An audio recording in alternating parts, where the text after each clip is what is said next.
El día de hoy vamos a hablar del régimen simplificado de confianza. Y en este pequeño curso les vamos a explicar todo lo que ustedes tienen que saber de este régimen. Pero antes, no olviden suscribirse, dejarnos sus comentarios, dejar su like, darle click a la campanita, ya que eso nos ayuda muchísimo para poder seguir haciendo este tipo de contenido. A darle. De entrada hay que entender qué es el régimen simplificado de confianza. Prácticamente siempre hay un régimen que se adecua para pequeños contribuyentes o lo que el SAT determina como un pequeño contribuyente. Hace muchos años estuvo el régimen de los pequeños contribuyentes, que era el REPECO. Hace algunos pocos años estuvo el régimen de incorporación fiscal, el famoso RIF, y ahora tenemos el régimen simplificado de confianza, también llamado RECICO. No vamos a centrarnos en los regímenes anteriores, ya que prácticamente todos fueron derogados. Nos vamos a centrar solamente en el RECICO. Como ya sabíamos, los regímenes anteriores tenían sus limitantes o lo que definían como un pequeño contribuyente para entrar en ese régimen. El régimen simplificado de confianza prácticamente tiene 4 requisitos principales. El primero, que en el año factures menos de 3.5 millones de pesos. Ojo, facturas, no necesariamente ingresos cobrados. El número 2, que no seas socio de una persona moral. Y número 3, y que pudieran meterse como 3 y 4, es que tus ingresos no provengan de asimilados a salarios. ¿Y por qué les digo 3 o 4? Porque pone varios requisitos. No necesariamente les dice que tus ingresos no sean de ingresos asimilados a salarios,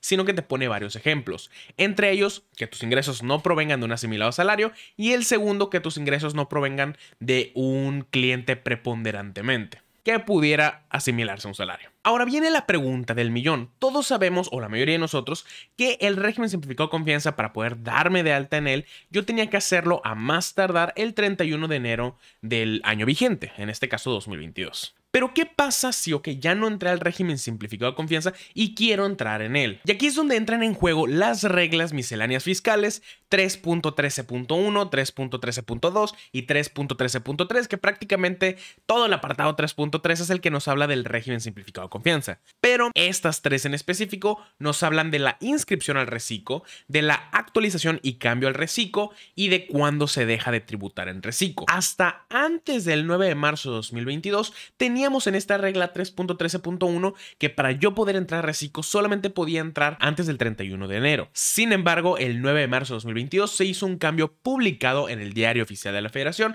donde prácticamente eliminaron esta parte de que fuera más tardar 31 de enero y lo modificaron a que siempre y cuando se cumpla con las reglas de la ficha 39 del Código Fiscal de la Federación, sin meterlos en mucho rollo, prácticamente que sigan los lineamientos para cambiar de régimen, como cualquier otro. Y la regla 3.13.2 nos pone 2 supuestos. El primero, que hayas estado en suspensión de actividades y quieres reanudarlas entrando al RECICO. Y el segundo, que estés en otro régimen distinto al RECICO y quieras cambiar al RECICO. Prácticamente para los 2 supuestos nos dice que es posible siempre y cuando a partir del momento en el que nos demos de alta y hasta el momento en el que se cierra el ejercicio fiscal, que es el 31 de diciembre de cada año, sigamos en RECICO.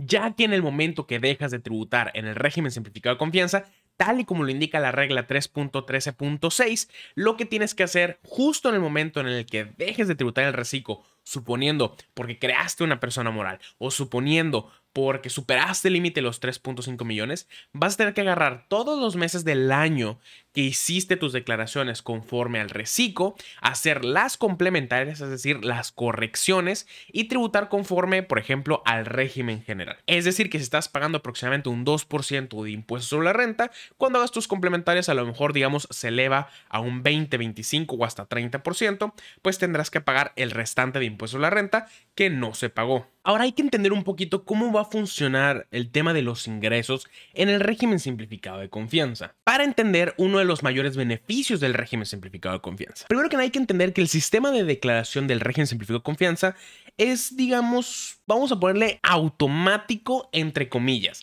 ¿A qué me refiero con esto? Agarra toda esta información de manera automática y de hecho la parte de ingresos es inamovible. Tú no puedes moverla, no puedes modificarla. Puedes ver cómo se desglosa, mas no puedes modificarla. Para eso justamente vamos a tener otra opción de otros ingresos. Y ahorita vamos a ver un poquito más a fondo de esto. De entrada hay que entender que hay 3 tipos de ingresos usualmente. No se asusten con las nomenclaturas, es para no poner el nombre completo porque es muy extenso, pero aquí se los explico. Nosotros sabemos que cuando hacemos una factura, tenemos 2 métodos de pago que podemos seleccionar. El primero es PUE, pago en una sola exhibición, y el segundo es PPD, o pago en plazos diferidos. ¿Qué significa cada uno?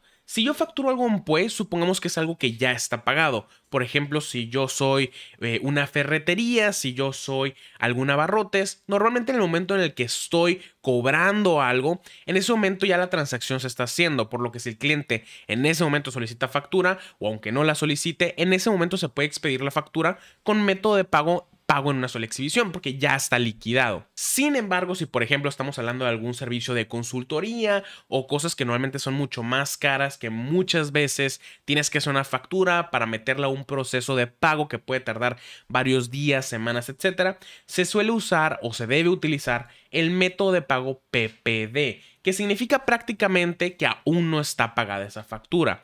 ¿Por qué es importante esto? Y lo vamos a ver justo aquí.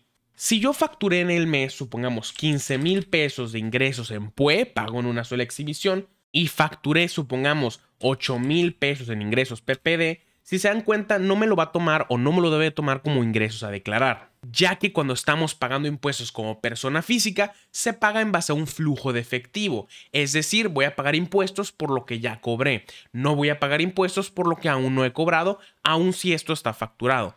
Sin embargo, para que el sistema nos respete esto, tiene que estar facturado correctamente en PPD.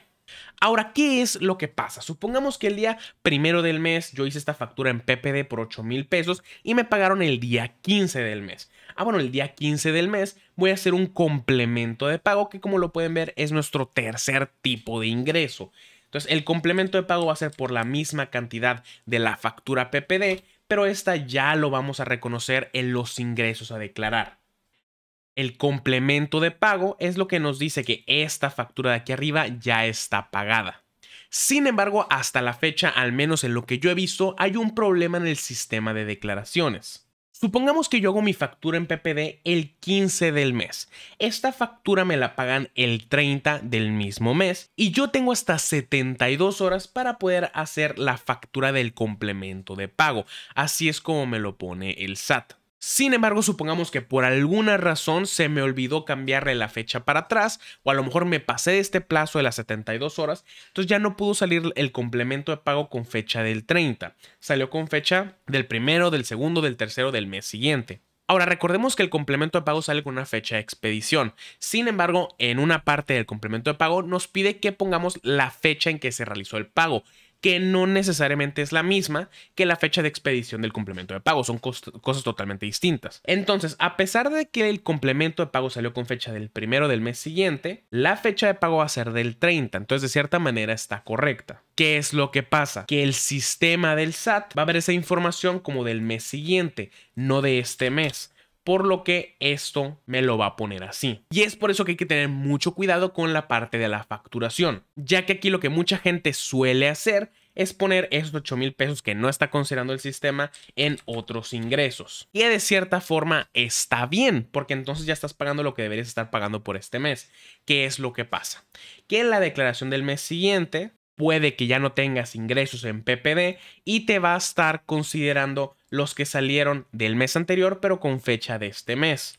Entonces, si tú ya los pagaste en el mes anterior porque lo pusiste en otros ingresos, aquí lo estarías pagando doble. Sin embargo, no siempre pasa en todos los casos. Nos tocó casos en los que no los consideran el mes siguiente tampoco, etc. Si esto pasa en tu caso, ¿qué es lo que se tiene que hacer? Se tiene que corregir la declaración del mes anterior, quitando los otros ingresos y pagándolos en el mes siguiente para no duplicar este pago. Ahora, esto es lo beneficioso del régimen simplificado de confianza. Regresemos tantito al Excel y veremos que los ingresos a declarar del mes son de 23,000 pesos. Recordemos, todas estas cantidades son antes de IVA. Entonces, según la tabla de impuestos sobre la renta mensual del régimen simplificado de confianza, con ingresos de 0 a 25,000 pesos, solamente tenemos que pagar el 1%. Vamos a hacerlo. Aquí le ponemos 1%, nos aseguramos que no tenga otros decimales y listo. Esto sería el total a pagar. 230 pesos por ingresos de 23,000 pesos. Y luego mucha gente me dice, no, es que en la declaración anual vas a tener que pagar mucho más. Vamos a verlo si esto lo cambio a la anual. Como podemos ver, las tasas siguen siendo del 1 al 2.5%. Las tasas de impuesto a la renta no cambian siempre y cuando sigas en el reciclo, cuidando de no pasarte de 3.5 millones de pesos. Ahora, no es el punto del video, por lo que no voy a extenderme mucho en esto, pero ¿cuánto pagaríamos aproximadamente solamente por estar con estas mismas cantidades, pero por ejemplo en el régimen general en vez del régimen simplificado de confianza? Por 23,000 pesos caeríamos en esta fila de aquí, donde tendríamos que pagar una cuota de 1,400 pesos más el 21.36% del excedente. Prácticamente redondéenlo un 20%.